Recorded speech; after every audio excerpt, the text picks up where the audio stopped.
আসসালামু আলাইকুম। আমন্ত্রণ জানাচ্ছি জাগো টিভিতে। আপনাদের সাথে আছি আমি মমতাজ শাহিন রুম্পা। শুরুতেই জানিয়ে দিব আপডেটগুলো।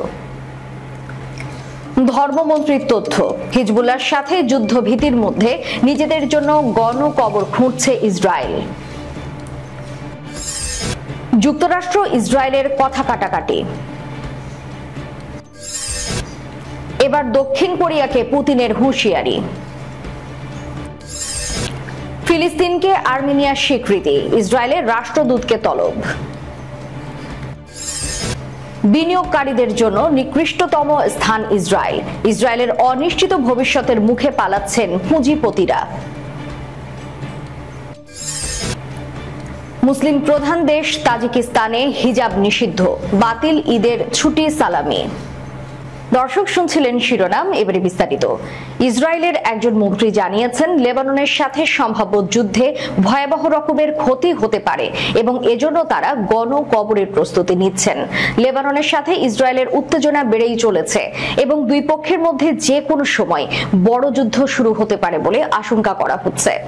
ইসরায়েল এরই মধ্যে লেবাননের বিরুদ্ধে সর্বাত্মক যুদ্ধ শুরুর জন্য বর্বর সামরিক বাহিনীকে অনুমোদন দিয়েছে। সম্ভাব্য যুদ্ধ সম্পর্কে ইসরায়েলের ধর্ম বিষয়ক মন্ত্রী মাইকেল ম্যালচিলি চ্যানেল 14কে বুধবার বলেছেন, লেবাননের সাথে যুদ্ধে ব্যাপকভাবে হতাহতের আশঙ্কা করা হচ্ছে। এজন্য তার মন্ত্রণালয় যুদ্ধ সম্পর্কিত অনেকগুলো বিষয় নিয়ে ব্যস্ত সময় পার করছে। গণকবর সম্পর্কিত এক প্রশ্নের জবাবে ম্যালচিলি নিশ্চিত করেন, হিজবুল্লাহর বিরুদ্ধে যুদ্ধে তারা অনেক বেশি মৃত্যুর আশঙ্কা করছেন। তিনি বলেন, আমরা অফিসে দফায় দফায় বৈঠক করছি, উত্তরাঞ্চলে বড় কিছু ঘটতে পারে। মঙ্গলবার ইসরায়েলের পক্ষ থেকে সর্বাত্মক যুদ্ধের ঘোষণা দেওয়ার পর বুধবার হিজবুল্লাহ মহাসচিব সাইদ হাসান নাসরুল্লাহ হুঁশিয়ারি উচ্চারণ করে বলেছেন, সর্বাত্মক যুদ্ধ শুরু হলে ইসরায়েলের কোথাও কোনো নিরাপদ স্থান থাকবে না। তিনি আরো বলেন, ইসরায়েলের বিরুদ্ধে জল, স্থল এবং আকাশ পথে হামলা করা হবে। এদিকে হিজবুল্লাহর সাথে যুদ্ধ শুরু হলে ইসরায়েলের ক্ষেপণাস্ত্র প্রতিরক্ষা ব্যবস্থা আয়রন ডোম ঠিকমতো কাজ করবে কিনা তা নিয়ে সন্দেহ প্রকাশ করেছে আমেরিকা। এদিকে যুক্তরাষ্ট্র ইসরায়েলের কথা কাটাকাটি এমন খবর প্রকাশ করেছে কয়েকটি সংবাদ মাধ্যম। গাজায় অভিযানের শুরু থেকে ইসরায়েলকে অস্ত্র সরবরাহ করে আসছে যুক্তরাষ্ট্র। তবে প্রেসিডেন্ট জো বাইডেন এবং তার নেতৃত্বাধীন প্রশাসনের কর্মকর্তারা গত 8 মাসে বারবার গাজায় বেসামরিক হত্যা হ্রাসের জন্য ইসরায়েলের প্রতি আহ্বান জানিয়েছেন, কিন্তু প্রতিবারই কোনো না কোনো অজুহাতে সেই আহ্বান এড়িয়ে গেছেন নেতানিয়াহু। এই নিয়ে দুপক্ষের মধ্যে বাদানুবাদও হয়েছে, তবে সেই বাদানুবাদী এখন রূপ নিয়েছে টানাপোড়েনের শুরু চলতি সপ্তাহের শুরুর দিকে ইসরায়েলের প্রধানমন্ত্রীর একটি বক্তব্যকে ঘিরে সামাজিক যোগাযোগ মাধ্যমে পোস্ট করা একটি ভিডিও চিত্রে বেনিয়ামিন নেতানিয়াহুকে বলতে শোনা যায়, যুক্তরাষ্ট্রের সরকারি প্রশাসন তার দেশের জন্য পাঠানো অস্ত্র এবং গোলা বারুদের চালান আটকে রেখেছে। নেতানিয়াহুর এই বক্তব্যে চরম প্রতিক্রিয়া দেখিয়েছেন যুক্তরাষ্ট্রের জাতীয় নিরাপত্তা কাউন্সিলের মুখপাত্র জন কিরবি। বৃহস্পতিবার ইসরায়েলের প্রধানমন্ত্রীর সাম্প্রতিক বক্তব্য প্রসঙ্গে সাংবাদিকদের তিনি বলেন, নেতানিয়াহু এমন কথাবার্তা আমাদের জন্য খুবই হতাশাজনক এবং বিরক্তিকর। ইসরায়েলকে আমরা যে পরিমাণ সামরিক এবং অন্যান্য সহায়তা প্রদান করেছি এবং কখন করেছি অন্য কোনো দেশ এমনটা করেনি। একই প্রসঙ্গে প্রেসিডেন্ট জো বাইডেনের press secretary Karine Jean Pierre সাংবাদিকদের বলেন, অস্ত্র গোলা বারুদের একটি বিশেষ চালানে স্থগিতাদেশ দেওয়া হয়েছে, কিন্তু ওই চালানটি ব্যতীত অন্য কোনো চালানে বাধা দেওয়া হয়নি।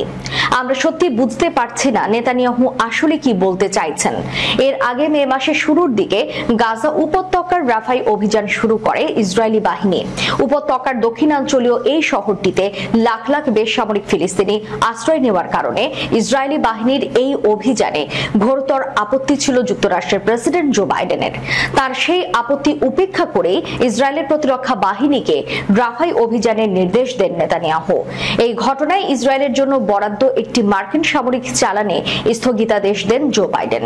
এটি ছিল 2000 পাউন্ডের বোমার চালান। রাফায় অভিযানের সময় ব্যবহারের জন্য এসব বোমা ওয়াশিংটনের কাছে চেয়েছিল ইসরায়েল। তবে সাম্প্রতিক বক্তব্যকে ঘিরে ক্যাথারিন জেন পিয়েরে এবং জন কিরবির সমালোচনাতেও দমে যায়নি ইসরায়েলের প্রধানমন্ত্রী। বৃহস্পতিবার কিরবির বক্তব্যের কিছুক্ষণ পর তিনি বলেন, ব্যক্তিগত আক্রমণ মেনে নিতে রাজি আছে, তারপরও চাই যুক্তরাষ্ট্র থেকে গোলা বারুদের চালান অব্যাহত থাকুক, কারণ ইসরায়েলের অস্তিত্ব রক্ষার জন্য এই গোলা বারুদ জরুরি। দক্ষিণ কোরিয়াকে কড়া হুঁশিয়ারি বার্তা দিলেন রাশিয়ার প্রেসিডেন্ট ভ্লাদিমির পুতিন। রাশিয়ার বিরুদ্ধে যুদ্ধে ইউক্রেনকে অস্ত্র দিলে দক্ষিণ কোরিয়া চরম ভুল করবে বলে হুঁশিয়ারি দিয়েছেন রুশ প্রেসিডেন্ট ভ্লাদিমির পুতিন।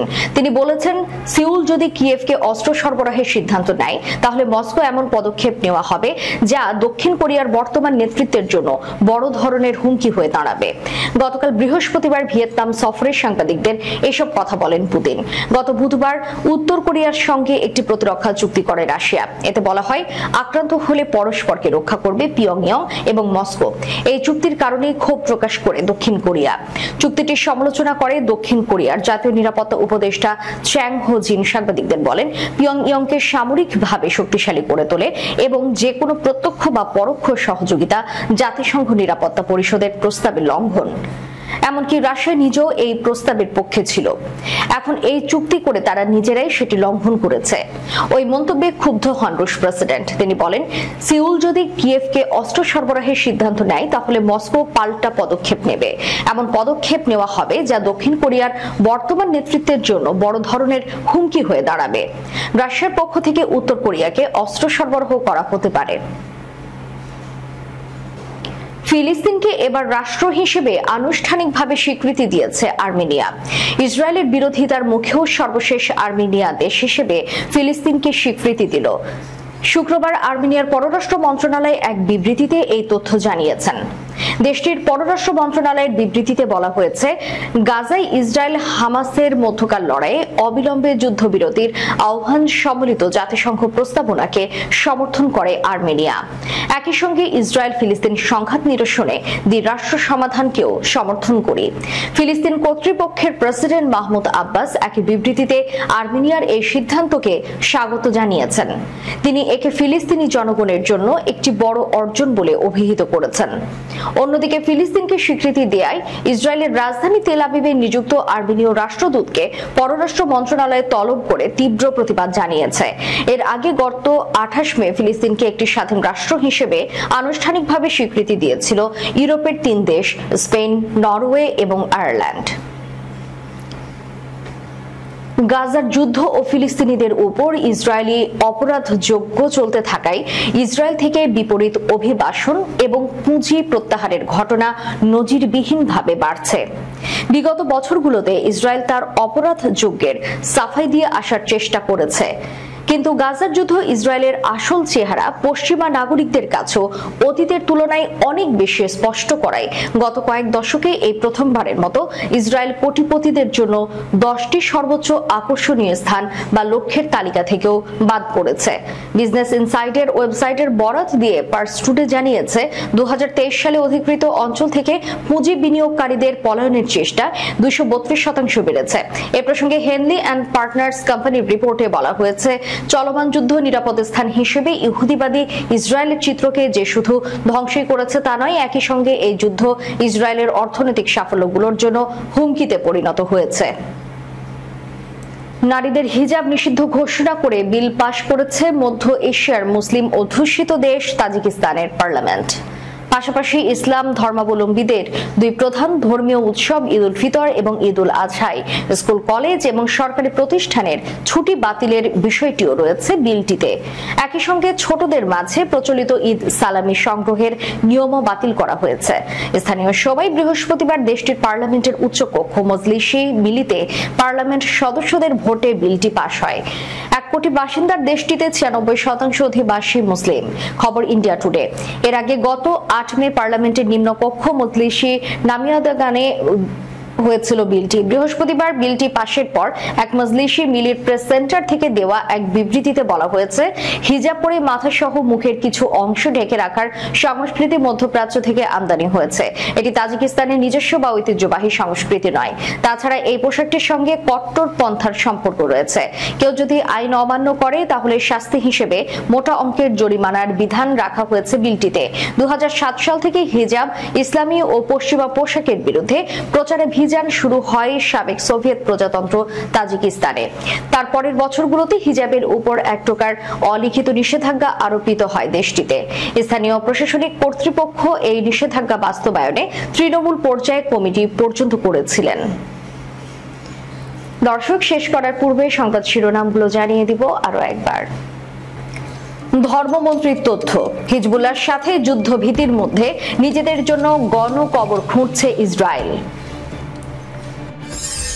যুক্তরাষ্ট্র ইসরায়েলের কথা কাটাকাটি। এবার দক্ষিণ কোরিয়াকে পুতিনের হুঁশিয়ারি।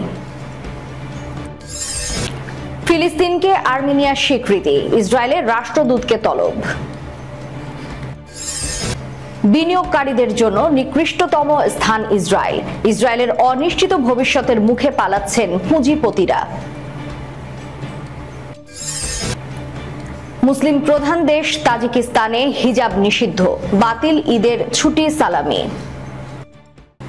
এতক্ষণ আমাদের সাথে থাকার জন্য ধন্যবাদ। আল্লাহ হাফেজ।